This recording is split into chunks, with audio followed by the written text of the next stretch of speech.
আজ মুই দেখাইম কিভাবে অল্প সময়ে খুব সহজে গরুর গোস্তর কাবাব তৈরি করা যায়। তা হাঁটো সেই ভিডিওটা আমরা দেখি আসি। তা সেই জন্য কিন্তু এটা কোনো মুই বুটের ডাল নিছু, গরুর গোস্ত নিছু, আদা রসুন নিছু বাটা, তারপরে হচ্ছে নুন দিয়ে নাওছো, হলদি দিয়ে নাওছো, শুকনো আকালের গুঁড়ে দিয়ে নাওছো, জিরে ধনিয়ার গুঁড়ে দিয়ে নাওছো, তারপরে হচ্ছে পানি দিয়ে নিনু, দিয়ে হচ্ছে এখন ঢাকনা দিয়ে সিজি নিবে লাগবে। আর একটা জিনিস খেয়াল থুইমেন, ডাইলের থেকে কিন্তু গোস্তের পরিমাণটা বেশি দিবে লাগবে, মানে গোস্ত দিবে লাগবে 5 ভাগ আর ডাল দিবে লাগবে 1 ভাগ, ডাল কিন্তু বেশি দেওয়া যাবে না। তারপরে হচ্ছে সবগুলাক মুই সুন্দর করে সিজি নিছু, এখন হচ্ছে ব্লেন্ডার করে নিছু, নিয়ে হচ্ছে দেখো এনকে একটা মিহি পেস্ট হয়ে গেছে। এখন এর মধ্যে এক এক করে মুই পেঁয়াজ কুচি দিয়ে নাওছো, আর হচ্ছে কাঁচা আকালি কুচি দিয়ে নাওছো, ধনিয়ার পাতা দিয়ে নিনু, তারপরে হচ্ছে এখন আমি স্পেশাল মশলা দিয়ে নাওছো, তারপরে হচ্ছে একটা ডিম ভাঙ্গি দিয়ে নিনু। এইটা সবগুলাক কিন্তু ভালো করে এখন নাড়াচাড়া করে দিবে লাগবে।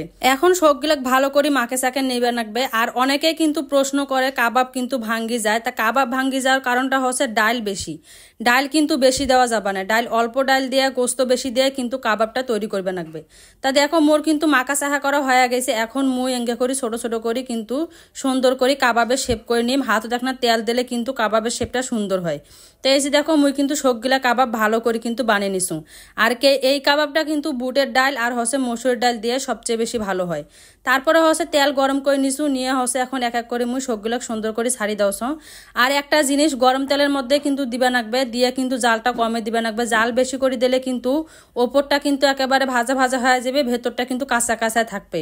তা সেই জন্য কিন্তু জাল কমে দিয়ে আস্তে আস্তে করে ভাজি নিবে লাগবে। তা এই যে দেখো মুই সুন্দর করে কিন্তু ভাজি ভুজি নস এপাক ওপাক করি। তা মোর দেখো ভাজা হয়ে গেছে, কালারটাও দেখো কতটা সুন্দর হয়ে গেছে।